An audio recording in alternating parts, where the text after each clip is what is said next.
नमस्कार मित्रों, आपका एक बार फिर से मेरे YouTube चैनल पर स्वागत है। एक मित्र नोएडा से मुझे फ़ोन किया है, उन्होंने मैसेज भेजा है। नोएडा से पूजा लिखती हैं कि उनका डेट ऑफ बर्थ अभी 4/8/1993 है और जन्म उनका शाम को 4:13 के पास नोएडा का है। वो लिखती हैं कि उनका पहला विवाह असफल रहा, पत्नी के साथ बनी नहीं, तो वो डाइवोर्स लेकर अलग हो गई। लेकिन ज़िंदगी में किसी तरह की कोई कमी नहीं है, अपना मकान है, वो अच्छी नौकरी है, वो 12-13 लाख से बड़े पैकेज लेती रही हैं। क्या उनका दूसरा विवाह कामयाब होगा?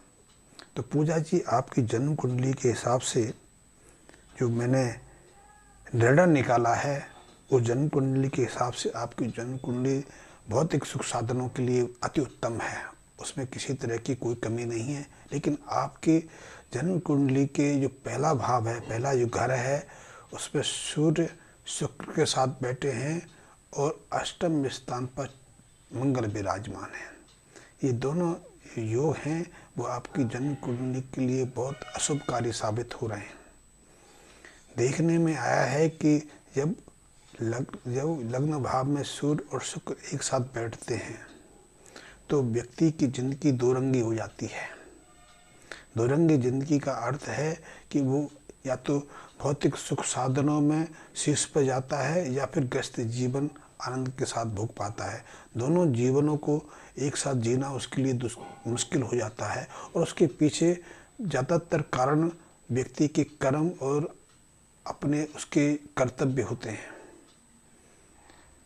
शुक्र और सूर्य का प्रथम भाव में मिलन, यदि सूर्य अच्छी स्थिति में है, प्रबल स्थिति में है, प्रभावशाली है, तो व्यक्ति को उच्च नौकरी मिलती है, जीवन की सभी सुख साधन सहजता से उपलब्ध हो जाते हैं, प्रभावशाली व्यक्तित्व हो जाता है, समाज में उसकी प्रतिष्ठा रहती है, सम्मान मिलता है। लेकिन ऐसा व्यक्ति यदि 22 साल की या 25वें साल के दौरान विवाह कर ले तो इसके कारण भी उसका गृहस्थ जीवन पीड़ित हो जाता है, या फिर गृहस्थ जीवन की अन्य मर्यादाओं को ध्यान ना रखे तो भी उसकी ज़िंदगी में विषमताएं आ जाती हैं। यदि ऐसा जाता, क्योंकि आपके लग्न भाव में शुक्र बहुत अच्छी स्थिति में है और ऐसी स्थिति में व्यक्ति भौतिक सुख साधनों के पीछे बहुत तेज से भागता है, भागता ही नहीं, ऐसे जातकों के पीछे विपरीत लिंगी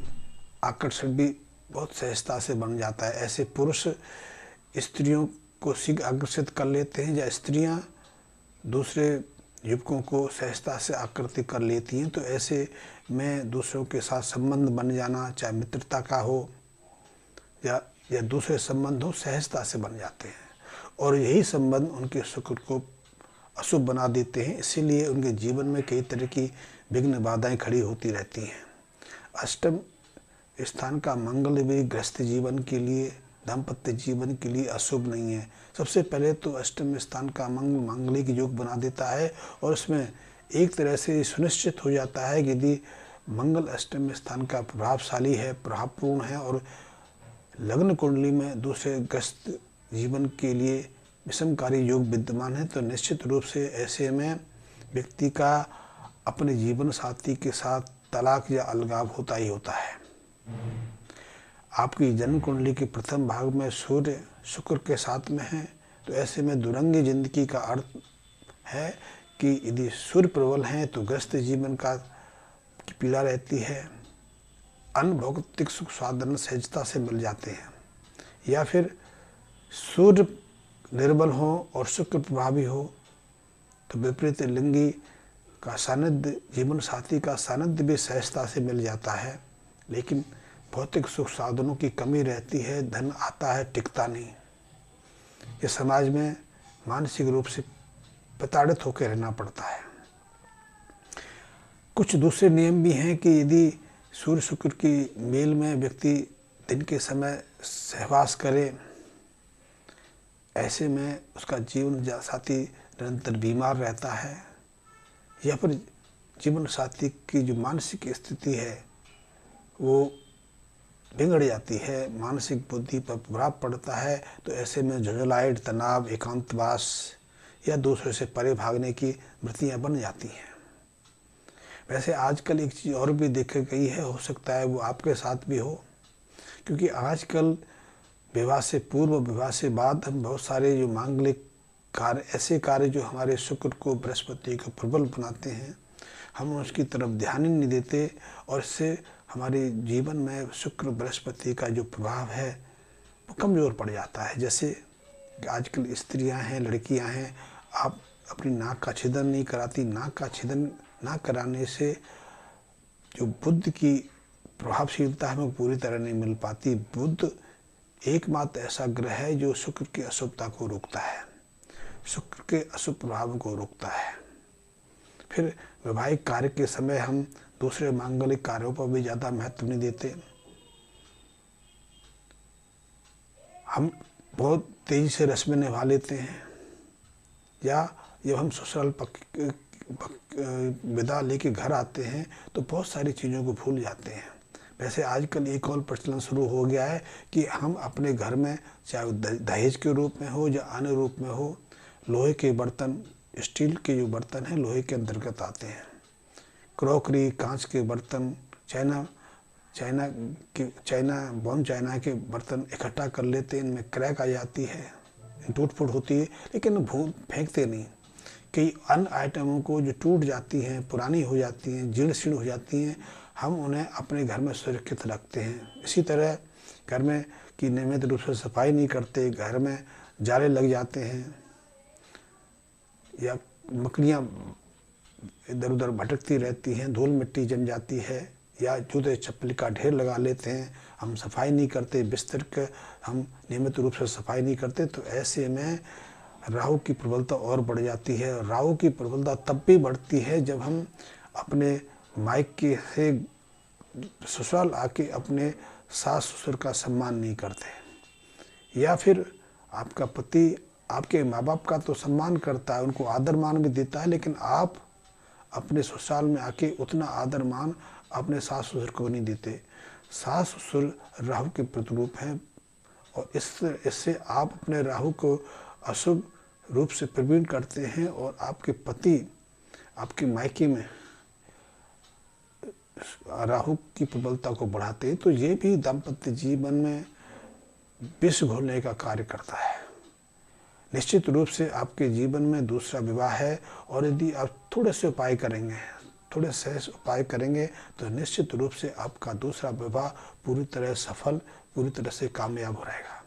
इसमें कुछ बातें आपको ध्यान रखनी है, कुछ उपायों को आपने अपने जीवन में उतारना। पहले तो अब जब भी आप विवाह करें, क्योंकि आप इस समय करीब 39 में उम्र चल रही हैं अभी तक, क्योंकि मेरी दृष्टि से आपकी संतान भी नहीं हुई। संतान भी इसीलिए नहीं हुई क्योंकि आपने अशुभ योगों को समाधान करने का प्रयास नहीं किया। अब यदि आप इन अशुभ योगों का समाधान कर लेंगे तो आगे की जिंदगी आपकी शांतिपूर्ण सुख समृद्धि से चलती रहेगी, व्यतीत हो जाएगी। किसी तरह की मानसिक या शारीरिक पीड़ा आपको झेलनी नहीं पड़ेगी। सबसे पहले तो एक बात का ध्यान रखें कि दिन के समय, खास करके प्रातः काल और संध्या के समय, कभी भी सहवास ना करें। यदि सहवास करेंगे तो जीवन साथी के साथ आपके मनमुटाव फिर भटकेंगे। ये बहुत उपयोगी है।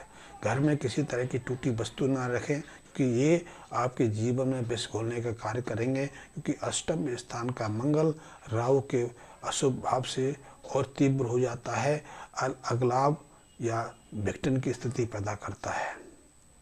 ये बिल्कुल ना करें। तीसरा, आप 27 दिन तक लगातार किसी गौशाला में जाकर अपने वजन के बराबर चरी या ज्वार लेकर गायों को खिलाएं, गायों की गौशाला में दान करें। ये बहुत महत्वपूर्ण है। इससे आपके जीवन में स्थिरता आएगी, वैभव तो बढ़ेगा ही बढ़ेगा, जीवन साथी का भी सुख मिलेगा। जीवन साथी के सुख के लिए गौ सेवा, गौ का पालन आपके लिए बहुत महत्वपूर्ण है। इस कार्य को ध्यान रखें।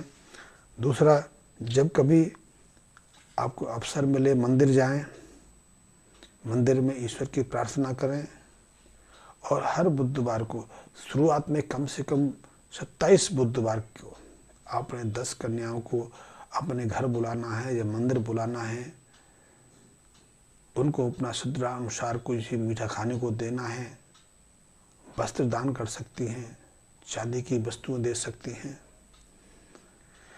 यदि आपके लिए हर बुधवार को ये करना संभव ना हो तो आप किसी की ड्यूटी लगा सकते हैं। वो आपके वे पर, आपका यदि खून का संबंधी है तो सहजता से कर सकते हैं। वैसे आपके लिए भी जो उपाय कोई मुश्किल नहीं है। इस उपाय से आपको बुद्ध की सहायता मिलेगी, शुक्र की असुविधा दूर होगी, गृहस्थ जीवन में स्थिरता आएगी। इस कार्य को आप नियमित रूप से अपने जन्मदिन के आसपास भी शुरू कर सकती हैं।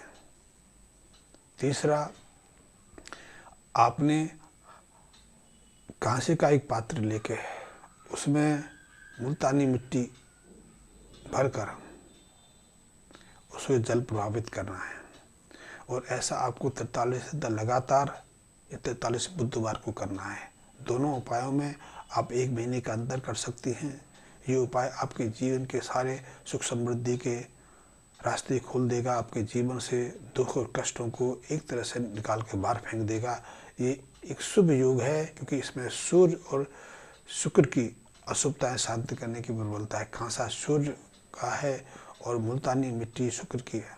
जब आप जल में प्रभावित करते हैं तो आपके जीवन से इन दोनों ग्रहों की अशुभता दूर निकल जाती है, शांत हो जाती है।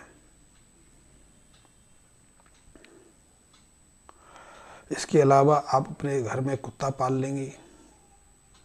कुत्ता काले रंग का हो सकता है, 2 रंग का कुत्ता मिल जाए तो बहुत अच्छा है, आप पालें। और पालने से आपके जीवन में जो दूसरी अशुभता हैं, क्योंकि संतान सुख का भी आपको लाभ नहीं मिला तो आपको संतान सुख सहजता से मिलेगी, क्योंकि कुत्ता केतु का प्रतीक है। और इसके अलावा आपको अपनी नौकरी में, अपनी जॉब में प्रमोशन भी मिलेगी और आपको आपस में अच्छा मान सम्मान मिलेगा। आप इस उपाय को भी कर सकते हैं। यदि आपने अभी तक अपनी नाक छिद्र नहीं कराया, नाक में छेद नहीं कराया, तो नाक में छेद करके आप सोने की, चाहे तो जो नाक में धारण करने की जो वस्तुएं होती हैं स्त्रियों की, वो धारण करें, नथ धारण करें। और आप कान में भी सोने छेद करवा के सोने की बाली, कुंडल आदि कुछ भी धारण कर सकते हैं। लेकिन कानों में एक से ज़्यादा छेद करा के आप यदि सोना धारण करेंगी तो ये आपकी मान प्रतिष्ठा, संतुष्टि, वैभवता और गृहस्थ जीवन के लिए बहुत महत्वपूर्ण साबित होगा। आप इस उपाय को करें, क्योंकि देखने में आया है कि जो शुक्र राहु की जो मेल है लग्न भाव का, वो विपरीत जीवन साथी के स्वास्थ्य पर, मानसिक दशा पर भी गहरा प्रभाव डालता है। ऐसे में उपयुक्त समय पर उनसे निवृत्ति के उपाय कर लेना जीवन के में सुख समृद्धि के द्वार खोलता है। तो आपको ये कार्य करने हैं।